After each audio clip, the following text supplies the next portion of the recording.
tight. Guard the doors both day and night. Password strong like shields of gold.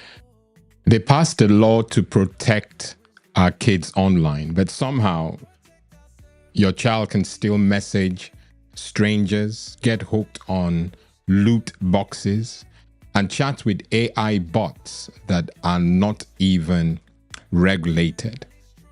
The law says they are safe, but the internet tells a different story. Welcome back to another episode of Family Cyber Tips Weekly, where on Mondays we dive into the latest online threats and what they really mean for your home.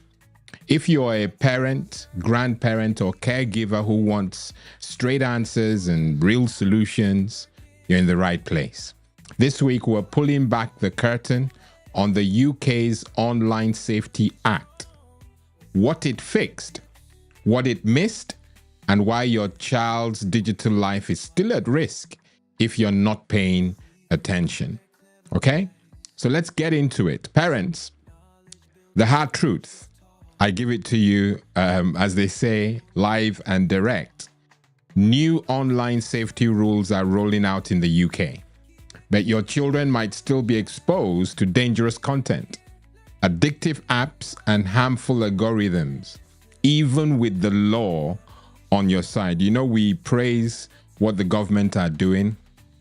I've not shied away from, making that truth clear to us, but there are gaps and there are holes. And I want to establish, whilst I have your attention, what the problem really is, okay? So we're going to go look at it as we often do every Monday at 6 p.m. And that's basically to break it down, all right? Okay, so the Online Safety Act 2023 aimed to clean up the internet, especially for kids. And we celebrate that initiative. We celebrate it no end, okay? But messaging apps, they're still largely unregulated. Viral stunts, dangerous challenges, and in-app loot boxes that drain your wallet as a parent or caregiver, they're also not covered. And while AI chatbots are growing in popularity with children, there is no clear policy on how they're monitored. And worse still, the act doesn't tackle harmful but legal content like graphic material meant for adults, nor does it cover hate speech or misinformation that still spreads like wildfire, okay? That is the problem that we have right in front of us. And I'm careful that I'm, balancing things up so that we are not considered fake news, God forbid. So what's coming next? I'm glad you asked.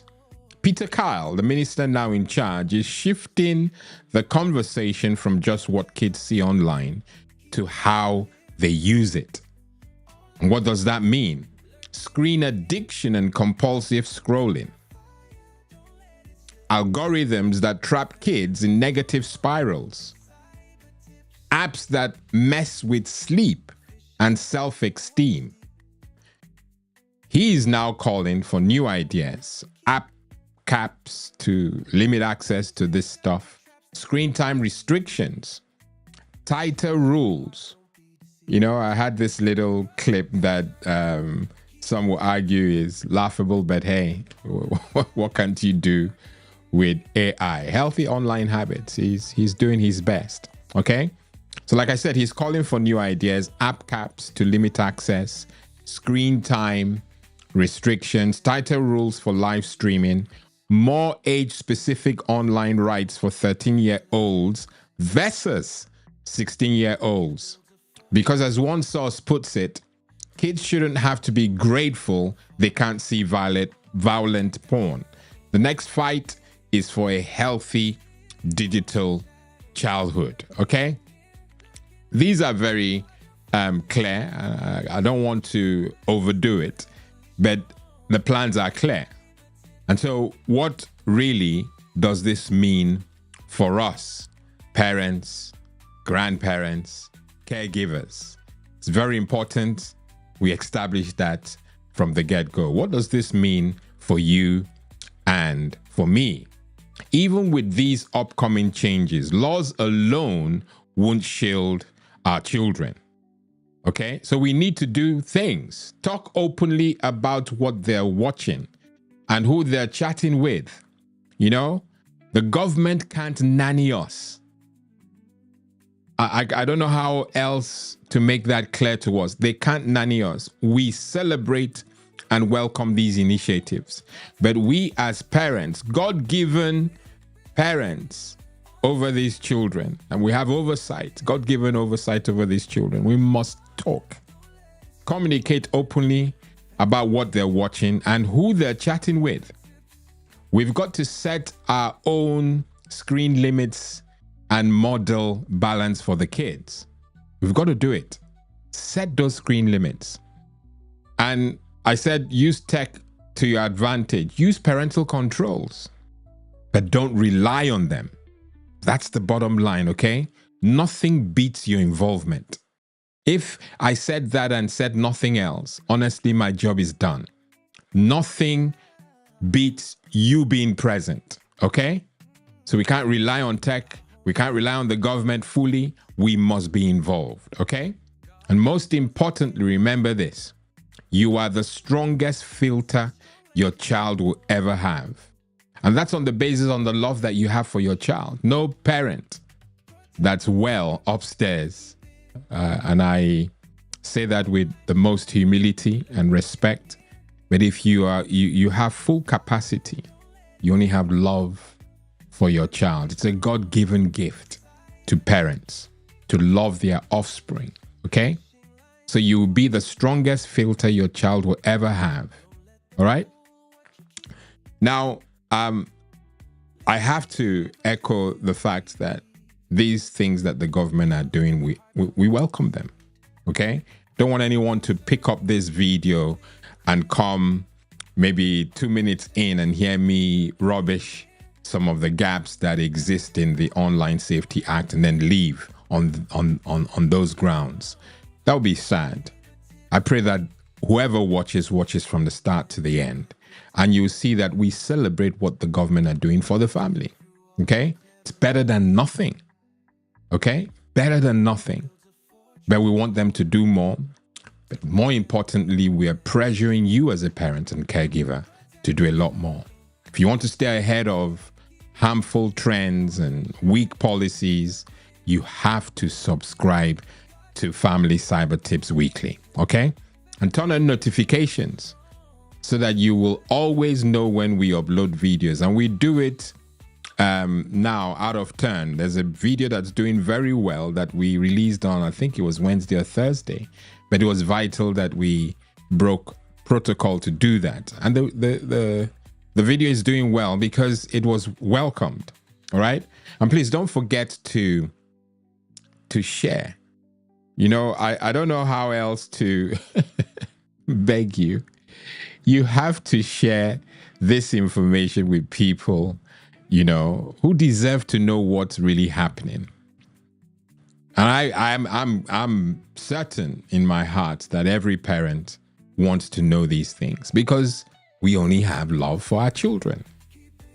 And the more they get to see it, the more activity, the more engagement that we, pass on, you'll find without a doubt, I'm a bit distracted now, but without a doubt, you'll find that they are as hopeful as you are.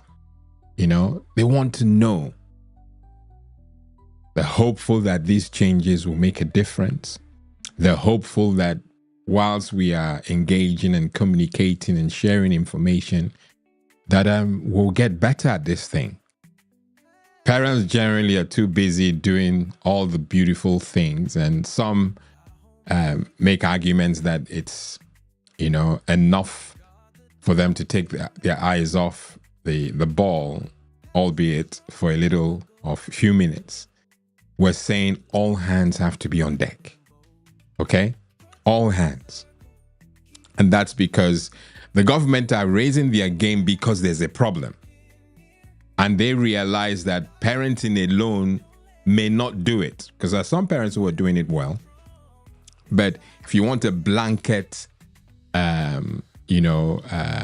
effect, then the government are giving us a head start by doing these things and making some things unlawful and making some things lawful and all that.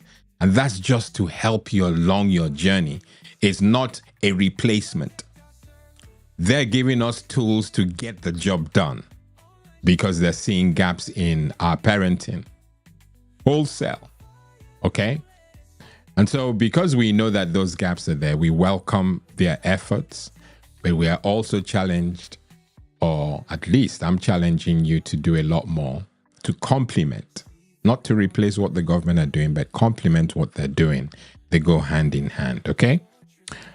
I'm glad you stopped by. We're going to do it all over again next Monday at 6 p.m. I've been your host, Lawrence Edem. Until that time, next week, love on each other, okay? God bless and goodbye.